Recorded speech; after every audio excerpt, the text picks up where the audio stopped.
자, 오늘은 부활이 주는 선물들이라는 제목을 가지고 하나님 말씀 증거하도록 하겠습니다. 자, 우리는 고난주간을 지나서 부활주의를 맞이했습니다. 자, 이 부활은 십자가와 도무지 떨어질 수 없는 불가분의 관계가 맺어 있죠.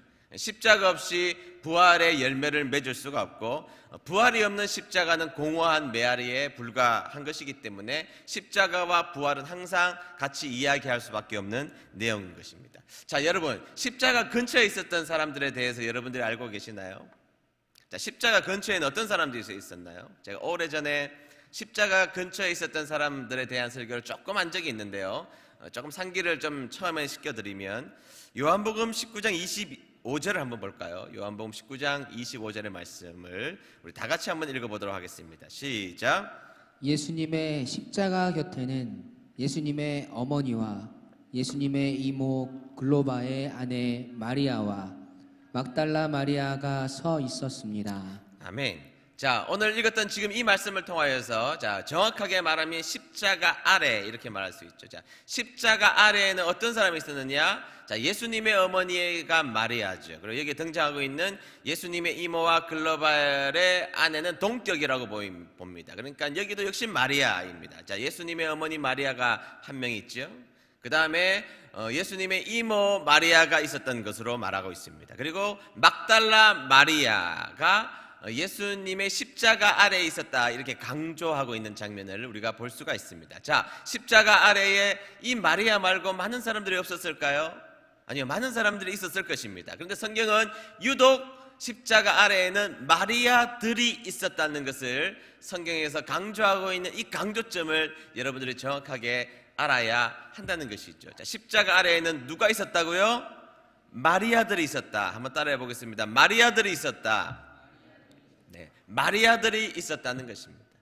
자, 그런데 여러분, 이 마리아를 구약으로 치환하면, 구약의 이름으로 치환하면 마라에 해당하는 것입니다. 그냥 구약으로 말하면 마라, 신약으로 말하면 마리아, 영어로 말하면 메리, 이렇게 되는 것이죠. 그런데 여러분, 구약에 이 마라가 등장하고 있는 내용들을 살펴보면 어떤 내용들이 여러분 등장하고 있습니까? 마라가 어떤 내용으로 여러분들에게 소개되고 있었나요? 자, 출애굽하고 나서 광야에 나갔을 때에 마라에서 단물이 나왔나요? 쓴물이 나왔나요?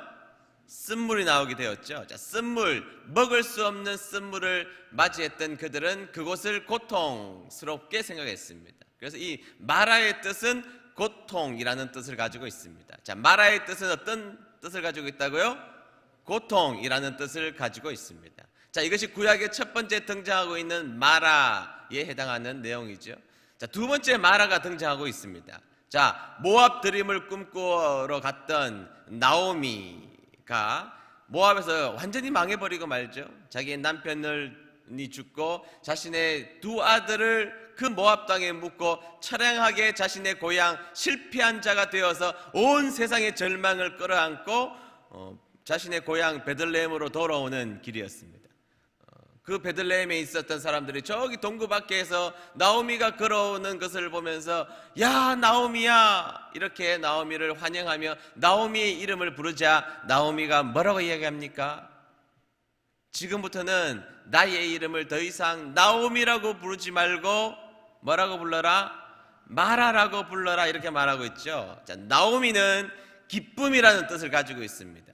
그런데 이제는 더 이상 내 속에 기쁨이 없고 기쁨의 근거가 사라져버렸고 기쁨의 모든 것은 사라져버린 절망의 존재가 되었기 때문에 더 이상 나를 기쁨이라고 부르지 말고 마라라고 불러라, 이렇게 말하잖아요. 마라라고 불러라. 더 이상 나를 나오미, 기쁨이라고 부르지 말고 이 절망스러운 나를 마라라고 불러라. 그것이 구약에 등장하고 있는 마라에 대한 것입니다. 고통의 뜻을 가지고 있는 것이죠. 여러분, 이 십자가 밑에 있는 사람들의 묘사는 기가 막힌 성경의 묘사들인 것입니다. 자, 십자가 밑에는 마리아들이 모여 있습니다. 다시 말하면 십자가 밑에들은 고통들이 모여 있었다는 것을 성경에서는 강조하고 있다는 것이죠. 다시 말해서 고통이 있는 자들이 있느냐? 십자가 밑으로 나오라는 것입니다. 고통이 있는 자들이 있느냐? 십자가 밑에 나오라는 명령인 것이죠.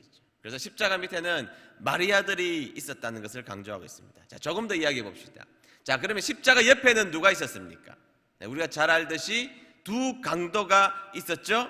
자, 왼편 강도가 게스타이, 오른편 강도가 데스마이라는 기록이 있습니다. 게스타이가 있었고 데스마이가 있었습니다. 여러분, 이 게스타이와 데스마이가, 이 강도가 처음부터 태어나서 강도가 되기로 꿈꾸었던 사람이었을까요?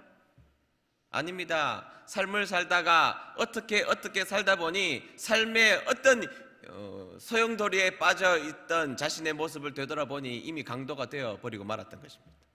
누가 강도가 되고 싶겠습니까? 어떻게 살다 보니 자신의 인생이 강도가 되어서 이제는 십자가에 달릴 만큼 흉악범이 되어버린 사람, 게스타이, 데스마이가 되어버리고 말았던 것입니다. 그래서 여러분, 십자가 아래에도 마리아들 고통이 있었는데 십자가 곁에도 고통이 있었다는 것입니다. 그런데 여러분, 성경을 또 자세히 보면 십자가 근처에 있는 사람들 가운데 또 강조된 사람이 한 명 더 등장하고 있습니다. 자, 그 사람은 예수님을 확인 사살한 끔찍한 일을 한 사람이 성경에 등장하고 있죠. 자, 유대인들은 예수님을 매달아 놓고 불만이었습니다. 자, 금요일 날 매달아져 있었는데 금요일 밤부터 그들에게는 안식일이 시작되는 것입니다. 다시 말해서 금요일 밤부터 안식일이 시작되면 저기 매달려 있는 시체를 치울 사람이 아무도 없다는 것입니다. 그래서 저기 매달려 있는 시체들을 빨리 죽일 것을 부탁을 하게 되죠. 그래서 1차적으로 예수님의 다리를 끊으려고, 부러뜨리려고 가보게 됩니다. 다시 말해서 그 다리를 부러뜨리면 더 빨리 죽기 때문에, 더 빨리 매달려 죽기 때문에 그 다리를 부러뜨리려기 위하여서 1차로 올라갔던 사람은 예수님이 죽었노라고 이야기했습니다. 이미 예수님은 돌아가신 것입니다. 십자가에 달리기 전부터 모진 고난을 당하셨던 예수님은 그 다리가 꺾이기 전에 이미 돌아가셨다라고 1차적으로 이야기했던 것입니다. 그런데 로마의 법에 의하면 다시 한 번 더 확인 사살을 했어야만 했습니다. 아무리 죽었다고 해도 확인 사살을 하기 위하여서 한 사람이 창을 들고 올라가서 예수님의 옆구리에 창을 찔러 넣잖아요. 그러니까 물과 피가 쏟아졌습니다. 피만 쏟아지는 것이 아니라 물이 쏟아지는 것으로 보아서 그들은 죽음을 확인했다는 것입니다. 기록에 의하면 그 사람의 이름이 나오는데 롱기누스라는 사람입니다. 롱기누스라는 사람이 예수님의 옆구리에 창을 찔러 넣었는데요. 자, 이 사람은 기록에 의하면 백내장으로 인하여서 앞이 전혀 보이지 않는 후천적 맹인, 그 사람이 롱기누스라는 사람이었습니다. 자, 여러분, 왜 건강한 사람이 그 일을 하지 않고 맹인들이 그 일을 했을까요? 자, 여러분, 교수형을 집행할 때 한 사람이 버튼을 누르지 않죠? 여러 사람들이 버튼을 누른다고 해요. 왜냐하면 내가 눌러 그 사람이 죽었을 때 느끼는 그 트라우마가 굉장히 크기 때문이라는 것입니다. 공식적으로 총살이 허용된 곳에도 한 사람이 총을 쏘지 않습니다. 여러 사람이 총을 쏘아서 누구의 총에 의하여서 죽었는지를 모르도록 한다는 것이죠. 자, 우리나라의 망나니들은 그냥 제정신으로 하지 않았습니다. 술을 먹고 그 술을 칼에다가 뱉고 그렇게 해서 제정신이 아닌 상태에서 사형을 집행했던 중요한 이유는 내가 죽인 그 사람의 얼굴과 마주 대하고 싶지 않기 때문입니다. 그리고 내가 죽였다는 생각은 평생 그들의 트라우마로 남기 때문입니다. 여러분, 운전하다가 동물을 한번 쳐보신 경험이 있다면 평생에 그것도 그때 얼마나 마음이 아파요. 그런데 내가 사람을 죽였다, 도무지 이해할 수 없는 일이기 때문에 확인 사살하러 올려보냈던 사람은 맹인이었던 롱기누스를 올려보냈던 것입니다. 자, 여러분, 확인 사살을 하기 위하여서 그 올라간 롱기누스, 그도 역시 자신의 앞가름도 할 수 없는, 자신의 앞이 보이지 않아서 어디로 가야 할지 모르는 맹인, 앞이 보이지 않는 답답한 고통의 사람, 그 사람이 십자가와 함께 있었다는 것입니다. 자, 여러분, 정리하자면 십자가에는 어떤 사람이 있었나요? 십자가 아래에는 고통들이 있었다는 것입니다. 십자가 주위에는 자신이 그런 삶을 살고 싶지 않았지만 그러나 자신의 인생의 결론이 엉망진창이 되어버린 사람들이 있었다는 것입니다. 그리고 예수님을 마지막 확인 사살하기 위해서 올라갔던 그 롱기누스라는 사람도 자신의 앞가름도 할 수 없는 맹인으로 인생을 불쌍하게 살아갈 수밖에 없어서 죽어간 시체를 다시 한 번 더 칼로 찔러 넣어서 죽여버릴 수밖에 없는 사람, 고통의 사람들이 십자가밖에 없었다는 것입니다. 근데 여러분, 은혜 주셔서 이 십자가 근처에 있었던 사람들을 다시 한 번 더 묵상해 보면 그 사람은 딴 사람이 아니라 바로 우리라는 것을 알 수가 있습니다. 고통 가운데 거하는 우리들은 메리예요, 메리. 여러분, 여기에 김메리, 박메리, 최메리, 이메리 다 우리들이 메리라는 것이죠. 우리의 인생을 멋지게 살고 싶었지만 지금까지 결산해본 나의 인생이 그렇게 인생 가운데, 세상 가운데 험악한 삶은 아닐지라도 때로는 우리의 마음속에 일어나는 이 강도 같은 마음들을 가지고 살아갈 수밖에 없는 사람들이죠. 또한 우리들은 앞을 보지 못하여서 누가 데리고 다녀야 할, 아무것도 우리의 인생의 앞을 예상할 수 없는 롱기누스의 삶을 살아가는 것이 바로 우리들의 인생이라는 것입니다. 그래서 여러분, 십자가 근처에 있었던 사람들 누굽니까? 김고통, 이절망, 박고난, 최낙심, 다 우리들의 이름인 것이죠. 다 우리들을 묘사하고 있는 것입니다. 그런데 여러분, 오늘 우리가 부활절을 맞이했다는 것은 더 이상 우리들의 이름이 이절망, 김고통, 박고난, 최낙심이 아니라는 것을 설명하고 있다는 것입니다. 우리가 부활을 만났다는 이 본질적 사실은 우리의 포지션, 우리의 상황, 우리의 모든 우리를 수식했던 그 절망적 단어로부터 옮겨져 우리는 소망을 노래하는 소망이 되었다는 것입니다. 믿습니까? 그래서 우리의 이름은 김기쁨, 이소망, 박찬송, 최부활. 왜 최 씨에게 부활을 붙이느냐? 억울하시면 최 씨가 되시면 돼요. 네, 최부활. 우리는 부활의 역전의 주인공이 된 줄로 믿습니다. 네, 그렇다면 이 부활이 주시는 선물이 있다는 것입니다. 자, 부활이 주시는 선물이 뭐냐? 두 가지를 여러분들이 기억하셔야 됩니다. 자, 첫 번째 부활이 주시는 선물은 사명이라는 것이죠. 다 같이 한번 읽어볼까요? 시작. 주시는 선물은 사명입니다. 네, 첫 번째 주시는 선물은 뭐라고요? 사명입니다. 자, 사복음서에 나오는 내용을 다 보겠습니다. 마태복음 28장 20절. 시작. 내가 너희에게 분부한 모든 것을 가르쳐 지키게 하라. 볼지어다 내가 세상 끝날까지 너희와 항상 함께 있으리라 하시니라. 아멘. 자, 하나님께서 우리에게 무엇을 주셨어요? 부활하신 예수님이 우리에게 사명을 주시잖아요. 사명. 그 이야기를 하는 것입니다. 자, 마가복음 16장 15절도 우리 다 같이 한번 읽어보도록 할게요. 시작. 또 이르시되 너희는 온 천하에 다니며 만민에게 복음을 전파하라. 아멘. 네, 사명을 주셨죠. 자, 누가복음 24장 48절입니다. 시작. 너희는 이 모든 일의 증인이라. 네, 요한복음 21장 17절 하반절입니다. 시작. 예수께서 이르시되 내 양을 먹이라. 아멘. 자, 이 모든 지금 여러분들에게 소개하고 있는 이 사명에 대한 이야기는 다 부활 이후에 예수님이 우리에게 주신 것입니다. 자, 우리가 부활의 주인공이 되었다. 우리는 부활을 이야기하는 최부활이 되었다. 김부활이 되었다. 이부활이 되었다. 우리 모두가 부활의 주인공이 되었다. 그러면 주님은 우리에게 반드시 사명을 허락하신다는 것입니다.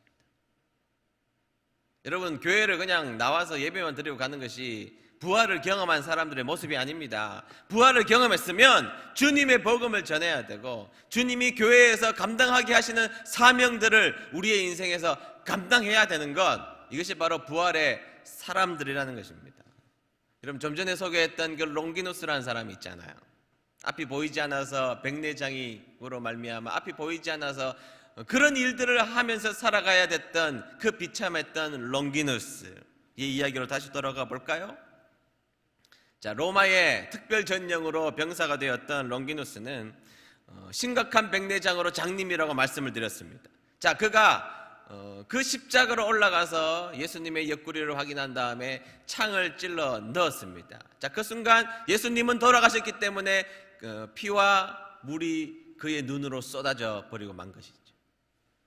그리고 기록에 의하면 예수님의 피가 그의 눈에 쏟아지자마자 그는 놀라운 일을 경험하게 됩니다. 그렇게 안 보이던 눈이 보이기 시작했던 것입니다. 보이지 않았던 그 눈을 예수님의 보혈의 십자가로 말미암아 열어서 볼 수 있는 눈이 되었던 것이죠. 그리고 이 놀라운 경험을 했던 이 롱기누스는 인류 최초의 기독교로 개종한 이교도가 되었고, 그리고 최초의 선교사가 됩니다. 최초의 선교사가 된 롱기누스는 지금의 터키의 가파도기아에서 주님을 전하다가 순교하게 됩니다. 여러분, 부활은 사명입니다. 사명. 부활을 경험한 우리에게 하나님 주신 첫 번째 선물이 뭐냐? 사명자로 우리를 불러주신다는 것입니다. 여러분, 사명자로 불러주시는 것이 은혜입니다. 여러분, 아무도 안 불러준다, 아무도 일 안 시킨다, 그게 좋습니까? 사회에서 아무도 나를 불러주지가 않아요. 아무도 나에게 일 시키는 사람이 없어요. 그게 좋은 겁니까? 여러분, 여러분들이 살아있다는 중요한 메시지 중에 하나가 주님이 여러분들에게 사명 주신다는 겁니다. 부활한 자에게 사명 주시는 하나님, 사명을 선물로 받은 우리들, 여러분들에게 주어진 그 사명을 감사함으로 감당하는 주의 종들 되시기를 주의 이름으로 축복합니다. 두 번째 주시는 선물은 평안입니다. 평안. 자, 두 번째 주시는 선물은 무엇이라고요?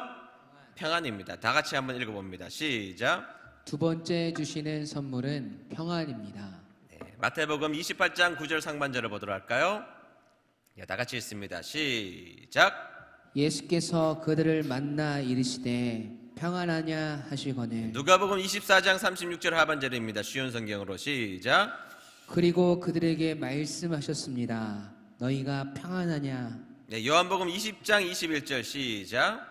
예수께서 또 이르시되 너희에게 평강이 있을지어다. 아멘.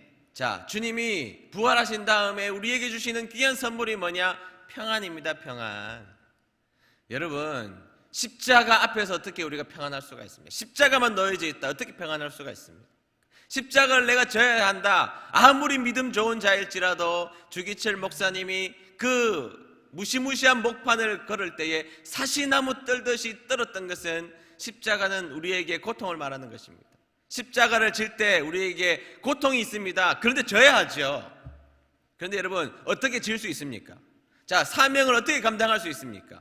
우리에게 주신 십자가를 어떻게 날마다 질 수가 있습니까? 우리에게는 부활의 평강이 있기 때문에, 부활해 주시는 놀라운 평강을 가지고 있는 자기 때문에 우리는 그 십자가를 질 수 있다는 것이죠. 그래서 주님이 부활을 통하여서 우리에게 두 번째 주시는 선물, 평안입니다. 샬롬의 평안을 우리에게 허락해 주셨다는 것입니다. 그리고 여러분, 우리가 예수님을 믿고 이 독특한 경험들을 몇 번씩 다 해보셨을 것입니다. 나의 문제가 해결된 것은 아니지만 주님이 부활하셨고 내가 십자가의 사건을 명백하게 믿는 어느 날, 나의 문제 아무것도 해결된 것이 없는데 찾아온 놀라운 평안 앞에서 눈물 흘렸던 여러분들의 감정이 있잖아요. 최인선에게 그런 감정이 있습니다. 내 인생의 문제 하나도 해결되지 않았지만 그 주님을 뜨겁게 만나고 주님이 만나주신 그 놀라운 경험 속에 나도 부활할 것이다 라는 이 놀라운 경험이 주시는 이 놀라운 평안 있단 말이죠. 있단 말이죠. 부활은 그래서 우리에게 평안을 주신다는 것입니다. 제가 여러분들에게 마지막으로 이 온라인 설교를 어렵게 하기가 참 어려워서 마지막으로 여러분들에게 이야기 두 개를 좀 소개해 드리는데요. 뻔한 이야기입니다. 들어봤을 이야기이기도 할 테고요. 그런데 저는 너무나 뻔한 이야기, 많이 들어본 이야기지만 저는 이 두 가지 이야기를 너무너무 좋아합니다. 그리고 이 이야기를 제 인생 가운데 가끔씩 힘들 때가 있다면 이 일을 반드시 저는 생각하고 묵상합니다. 너무너무 좋아하는 이야기입니다. 여러분 한번 들어보시죠. 어느 목사님이 주일 설교 제목이 예수님이 오시면 이었습니다. 예수님이 오시면. 제목이 뭐라고요? 예수님이 오시면. 이게 제목이었습니다. 자, 이렇게 잡고 이제 주보를 만드는 인쇄소에 제목을 설교 본문과 찬송가 다 정해서 제목을 이제 부사역자를 통해서 넘겨 주었던 것입니다. 근데 인쇄소에서 연락이 온 것입니다. 목사님하고 통화하고 싶다는 거예요. 그래서 목사님하고 통화하고 싶다 그래서 통화를 했더니 목사님 그 설교 제목이 좀 이상합니다. 인쇄하려고 했더니 설교 제목이 좀 이상합니다. 혹시 잘못된 것이 아닌가 확인차 전화를 드렸습니다. 그래서 목사님이 뭐가 잘못되어죠 집사님? 그랬더니 목사님 설교 제목이 좀 이상한데 제목이 예수님이 오시면 맞아요? 그 다음에 뭐가 나와야 될 것 같은데요. 예수님이 오시면 그 다음에 나와야 되는 것을 저에게 주시지 않은 것이 아닙니까? 예수님이 오시면 그것이 맞습니까? 그러자 목사님이 웃으면서 아니요, 그게 제목 맞아요. 그것이면 충분합니다 하고 전화를 끊은 것입니다. 그런데 전화를 끊은 목사님이 그 전화를 주고받는 그 내용을 생각해 보면서 마음이 그리고 뜨거워졌고 눈물이 왈칵 쏟아진 것입니다. 왜냐하면 목사님 그 전주가 참 힘드셨거든요. 교회 일에 여러 가지 문제도 생기고 절망스러웠고 여러 가지 목회가 힘들어서 무너져 내리는 경험들을 했던 어느 날이었거든요. 그런데 목사님이 그 인쇄소 직원과 통화하면서 그 통화 내용이 목사님의 마음을 친 것입니다. 예수님이 오시면 목사님 그거 맞아요. 네, 예수님이 오시면 그것이면 충분합니다. 네, 중간에 단어가 잘라지고 그의 마음속에 목사님 마음속에 드는 생각, 예수님이 오시면 그것으로 충분합니다. 예수님이 오시면 그것으로 충분합니다. 목사님이 그것이 너무 마음속에 감동으로 다가온 것입니다. 내가 이렇게 물같이 녹아내리는 이 상황 속에 내가 왜 몰랐을까? 예수님이 오셨고 예수님이 오시면 충분한데. 그래서 이 목사님이 이 절망을 듣고 일어섰다는 이야기를 제가 감동적이게 본 적이 있습니다. 그분이 이기셨고 그분이 절망을 승리하셨는데 무엇이 문제일까? 예수님이 오시면 그것으로만 해도 충분한데. 은혜드림 교회 성도님, 예수님이 오시면 그것으로 충분한 여러분 되시기를 주의 이름으로 축복합니다. 부활하신 주님은 우리에게 평강을 선물로 주셨다는 것입니다. 나는 부활해. 나는 무너지지 않아. 부활하신 예수님이 오신 것으로 나는 충분해. 그렇게 외치시는 주의 종들 되시기를 주의 이름으로 축복합니다. 또 한 가지 이야기가 더 있어요. Great Preaching on Fathers라는 책이 있습니다. 아빠들에 대한 위대한 설교라는 책이 있는데요.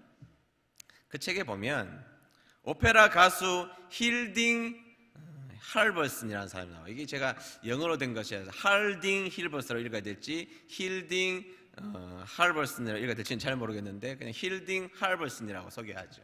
이 할버슨이라는 사람이 가수가 있었는데요. 이 사람이 나중에 굉장히 유명한 사람이 됐지만 유명하지 않을 때, 인생이 풀리지 않을 때, 가난이 몰려올 때 그 이야기가 기록되어 있습니다. 어느 날 자신의 집 창문 밖에 자신의 아들, 어린 꼬마 아이들과 친구들이 모여서 놀다가 이런저런 이야기하다가 자기들끼리 싸우기 시작했던 것입니다. 그런데 그 이웃집 한 아이가 이 할버슨의 아들에게 자랑을 하더라는 것입니다. 야, 우리 아빠 시장님하고 친해. 시장님하고 잘하신다? 내가 본 적 있어. 막 싸우다가 이제 자신의 아빠의 힘이 강하다는 것을 이야기하는 것입니다. 야, 우리 아빠 시장님하고 잘 알아. 내가 봤어. 시장님하고 만나는 거 봤어. 그렇게 이야기를 하니까 그 옆에 있는 친구가 이게 진짜인지 거짓말인지 모르겠지만 그 이야기를 듣고 또 이야기를 하더라는 것입니다. 그래? 우리 아빠는 주지사님하고 친해. 진짜야. 막 그렇게 이야기를 하더라는 것입니다. 그 모습을 보고 있으니까 우리 아들이 기가 죽겠다. 한 명은 시장님하고 친하고 자기 아빠가, 한 명은 주지사하고 친하다는데 자기는 아무하고도 친한 사람이 없거든요. 그런데 이 아들이 그 이야기를 듣고 이렇게 이야기를 하더라는 것입니다. 야, 우리 아빠는 하나님하고 친해. 우리 아빠 기도하는 거 내가 봤거든. 야, 우리 아빠 하나님하고 친해. 우리 아빠가 하나님하고 기도하는 걸 봤거든. 처음에는 그 모습을 보고 웃음이 피식 났는데 갑자기 창문을 내리고 자기 방으로 들어갔습니다. 할부선. 그리고 그 침대에 머리를 박고 엉엉 울었다는 것입니다. 맞아. 내가 왜 이렇게 낙심하고 있지? 나 하나님하고 친한데. 우리 아들이 이야기한 것처럼 내가 지금 낙심하고 가난하고 어렵고 힘들지만 나 하나님하고 친한데. 내가 찬양하면 우리 하나님 기뻐하시고, 내가 기도하면 하나님 들어주시고, 기도할 수 없어서 신음하면 하나님 나 붙들고 계시는데, 나 하나님하고 친한데 나 왜 이렇게 낙심하고 있지? 여러분, 우리의 인생에서 우울감이 찾아올 때가 왜 없겠습니까? 낙심이 찾아올 때가 왜 없겠습니까? 인생의 괴로움이 찾아올 때가 왜 없겠습니까? 그때 여러분 이렇게 외쳐보십시오. 나 하나님하고 친해. 나 하나님하고 친해. 내가 기도하면 하나님 들어주시고, 내가 찬송하면 우리 하나님 기뻐하시고, 내가 신음하면 하나님 나 덜 도와주신다고. 나 하나님하고 친해. 외쳐보십시오.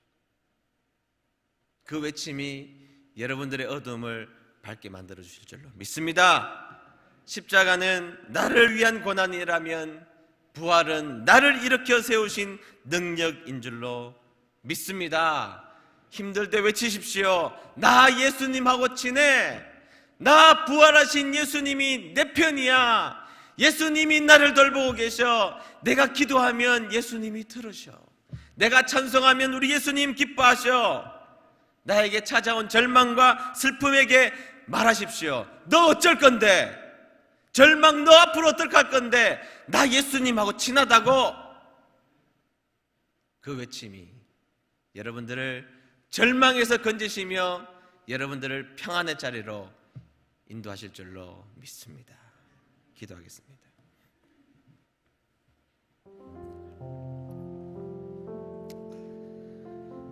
네, 부활절 맞이했습니다. 이 부활절 얼마나 멋지고 아름다운 절기입니까? 그러나 이 부활을 통해서 우리는 우리에게 그 선물을 주시기 위한 십자가도 역시 생각해야 됩니다. No cross, no crown입니다. 십자가 없이는 면류관도 없는 것이죠. 부활절을 맞이하여서 우리는 또한 사명을 생각해야 됩니다. 그냥 우리가 해야 하기 때문에 하는 거 아닙니다, 여러분.